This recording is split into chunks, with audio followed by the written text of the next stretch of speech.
Michelle. Thank you all very much. Any hangovers in the room? No? Oh, good. Well, that's good, because you're going to be doing all the work and I'm doing none of it, almost none of it. Is there anybody here who didn't see what I talked about yesterday?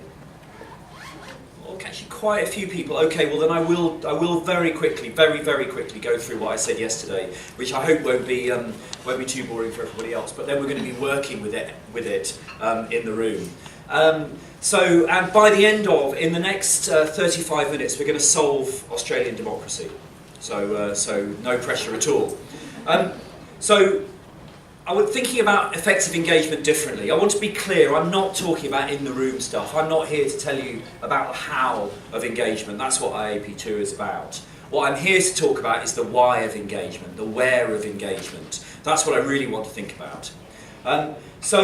Yesterday I talked to you about the challenges we've got with representative democracy, why representative democracy can't possibly support and bear the weight of all of the contradictory opinions there are in communities, in the country, indeed in our own heads. I often find myself in a room thinking very different and often contradictory things about the same issue. So how can one elected representative bear the weight of all of my contradictory opinions, let alone this room and the whole of the country?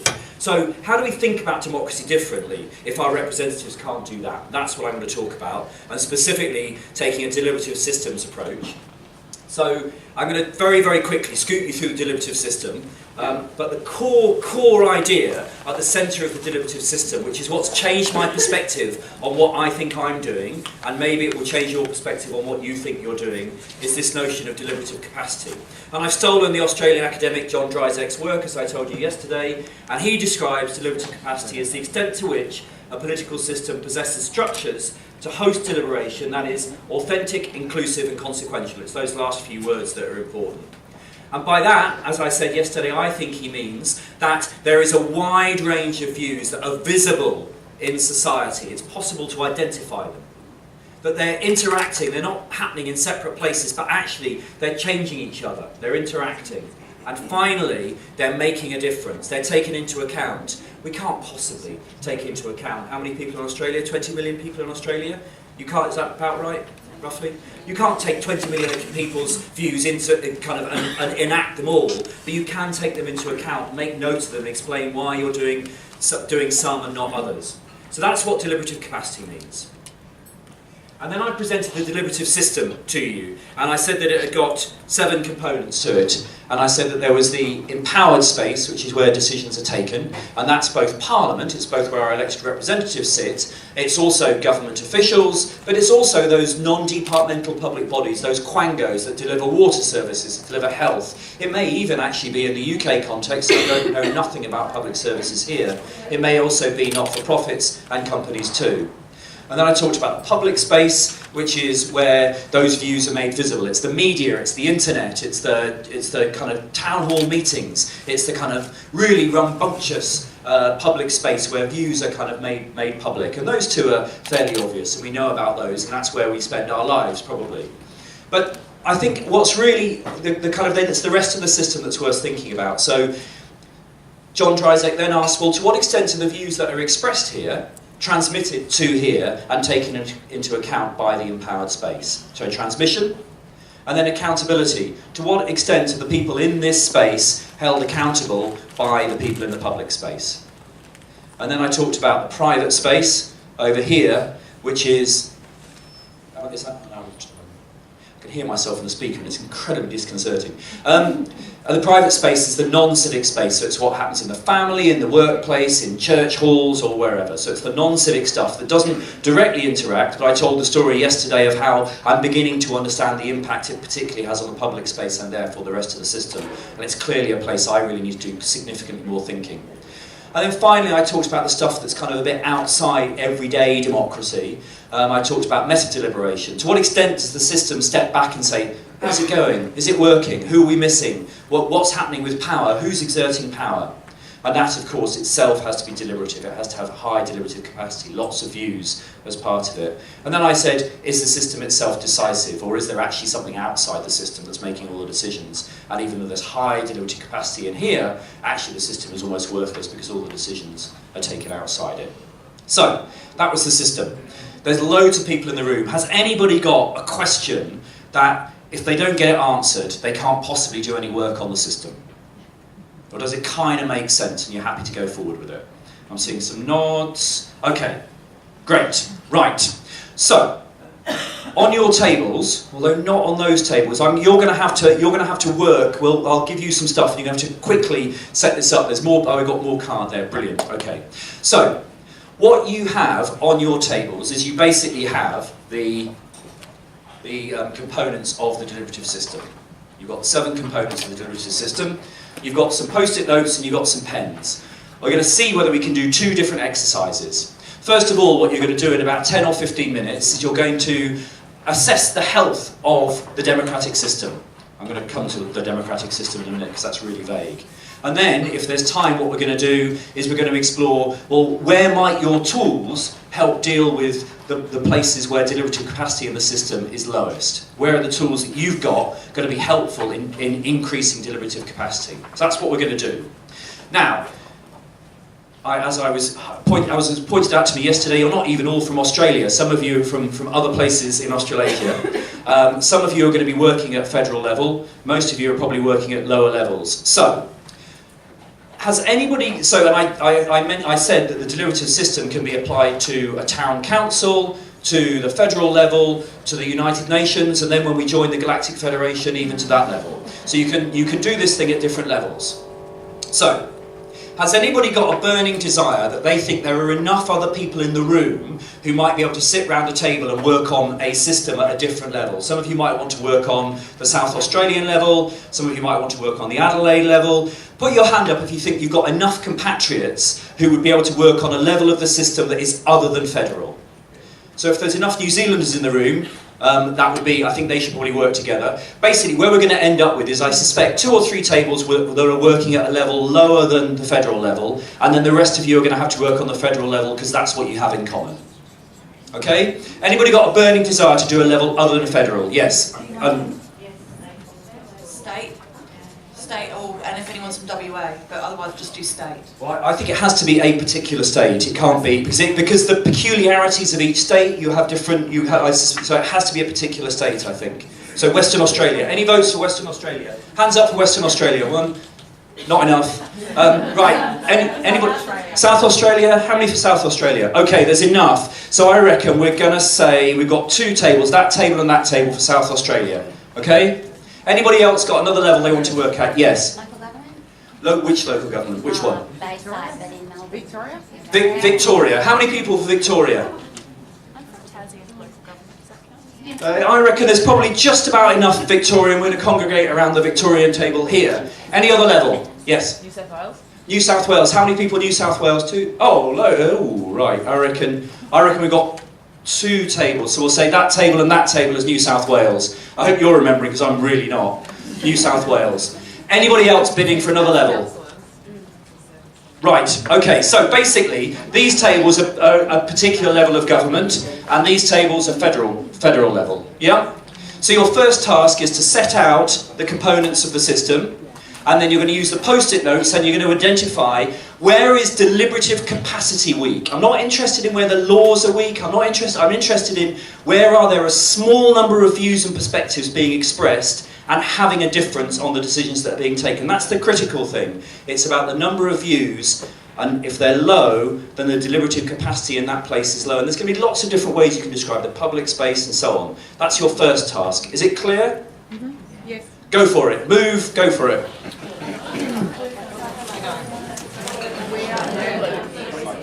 Right. Let's bring you all together. Okay. So, clearly, 10-15 minutes really isn't enough time for this job, and all I'm really doing is giving you an indication of, kind of giving you a sense of, well, is this a worthwhile exercise to do? Because the next thing we're going to do is begin to look at, well, as I said, where might the tools that you've got at your disposal help to increase deliberative capacity? Let's just very, very quickly go around each table, remind everybody which bit of the system you're in, where you are in the system, and where do you think democracy is weakest in that bit of the system, or at least as far as you've got. So let's start here. Where's the weakest bit of your bit of the system? The public space. Remind me what level you're at. Where are you? State, yeah. South Australia. Okay, Yeah. so tell us a bit more. Okay, well, we think that that's how do we activate non-government? So we think, at the moment the government's taking the lead and the community's just kind of like the pipe piper of handling. And then we've got one main newspaper here in South Australia, and youth engagement and the hard to reach is also a big problem here as well. So the public space is dominated by government and one newspaper and very few other perspectives. Yeah, okay, great. Right. Remind which level of the system are you at and the biggest weakness in your bit of the system? So we're in South Australia, and we discussed that similarly the public space was a major weakness, that there was no meaningful public discourse, and that the media was dominated, and the example was Today and Tonight, so that sort of sound grab kind of discourse. Also, I can't read what we said about the empowered space. Is someone?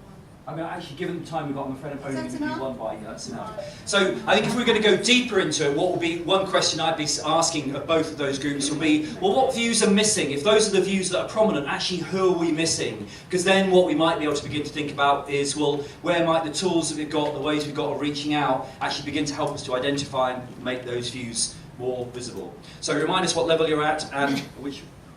You were looking in the wrong direction. And I pointed. Look, we worked on New South Wales state government. Our conversation was very much around, we thought there was greatest opportunity to improve engagement in the policy space. We tend to do it a lot on project and initiative basis. And I guess from that, it pretty much touched on a lot of the areas on the board. So in terms of kind of policy being made without many views being taken into account. Okay, great. I'll try. Let's see how the time goes. I may not get around all the tables. This table got anything different? Have you got anything different to add? No. Okay, great. Anything different from this table? Maybe, yeah. You say the same thing? We talked to a Victorian state level, So let's just in Victoria now. Victoria, and we thought perhaps the biggest weakness was the political cycle, and so the instability that changeover creates, because people want to stay in it to stay in power rather than about how they distribute power. Right. Okay. So actually, kind of the system itself is preventing. Okay, that's very interesting. Great. Anything different on this table? Only one. Just kind of confirm to work on the federal level, and that actually what's happening at the empowered spaces, so the kind of party political way of operating rather than being the people's voice, is kind of influencing a lot of the rest of it. And that's certainly something that I identified in the UK, that the party political system and the way that operates and the kind of the dynamic that sets up between you're right, I'm right, no, you're wrong, and you're wrong, kind of really doesn't help other views to become apparent. That was certainly true in the Brexit referendum in particular. This table, anything different to add? Probably the only other point would be linking to that sort of weak mandate and the weakness of the traditional system is that it's on a counterbalance of a media state where there are a few powerful actors that control formal media, and that in the social media space we hear and seek people who think like us, and so we don't cross the divide of people who think differently. Right. So kind of formally there's one very big voice, and then informally there are kind of bubbles that aren't connected at all. Okay, now, clearly, that's not a very robust, and I think all of you would need to get quite a lot deeper, and I think we'd probably spend a day or a day and a half doing this. But I'm still going to go rush into the next bit of the exercise because I think it might be helpful. And the next bit of the exercise is really to think about, well, where might we, with our tools, given where we've identified the weaknesses, how might our tools, even just bits of our tools, begin to help us to think about increasing deliberative capacity in one bit of the system? Now, it may well be that the bit where you've identified the biggest weakness is a place where your tools have no purchase at all, and that's fine. The question is really around kind of where is deliberative capacity the lowest, where we can have the most impact. That's really what we begin to do in the next stage. And it may well be there are big places that you can't do anything about directly, and maybe that might mean that you need to be in coalition and supporting others who are working on those things. But let's look directly at things that you can do, where you have agency, you can get money, you can get access to power. Where can you make the biggest change and increase deliberative capacity the most? Is that clear? And again, use the post-its if you find it helpful, and you're going to have even less time for that. I'm going to give you 7 minutes for that.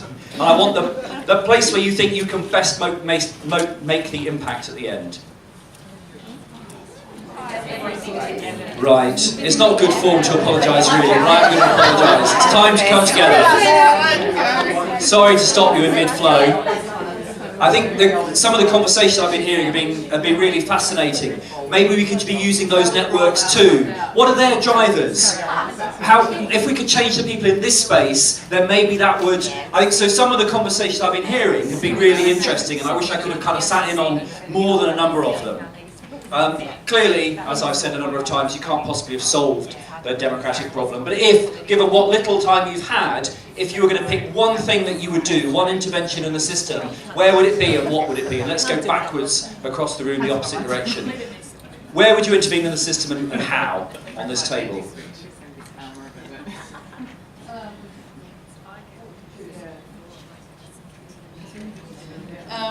Actually, the thing is that we would Let's start... just all stay together. Well, we had a number of options, which was a relief. Because we were depressed when we started.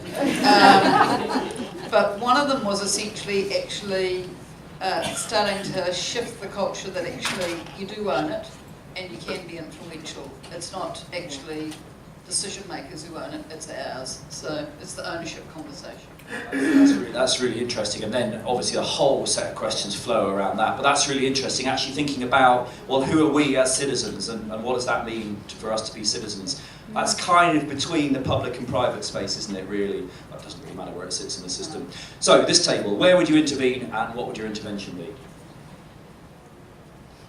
You look like you wanted to say something. Yeah. You made the wrong move at the wrong time. For those of us who are kind of working quite directly with communities, one area where we can intervene is actually through supporting people to understand better actually about the democratic process and the system, because I think to a lot of people it seems a bit of mystery and maybe overwhelming. How could I even influence change on something? So perhaps you have a role to play in educating, and also in terms of accountability, supporting people who are directly affected by policy decisions to actually feed back to decision makers about the impact of policy on their on their lives and experiences. Great, thanks. And in some ways that ties to the first table, because actually we own it, not politicians, so we should hold them to account. And actually picking those places where citizens are already feeling the impact of government and therefore they're really motivated feels to me like a very good place to start. I'm not sure, I'm just going to wait for Michelle to tell me when to stop. We'll get as far as we can. If we don't get to you, sorry. This table. I'm not sure it's an intervention as such, but we're looking Victorian state government, and we talked about the really good work that's taking place at a local government level in Victoria around deliberative processes, and if we can continue to support that, then the community will come to expect that that's the role that they play in decision making, and state government will have no choice but to follow. And I see those kinds of deliberative processes as very much in the transmission space, and what they are is they're saying we're really struggling in the public space to understand what the wide variety of views and perspectives are, so we have these very particular tools that allow us to get a much richer sense of what the range of the public are thinking, and that can, if you can set it up so it can directly influence decision making, it can be quite powerful. And so to make it become an expectation of what you do is quite interesting. This table. Oh my God! No, that's what you said. Can you just say what you said to us? I can't remember what I said to them, and then I had another thought process which I wrote down, and now I'm stuck on that.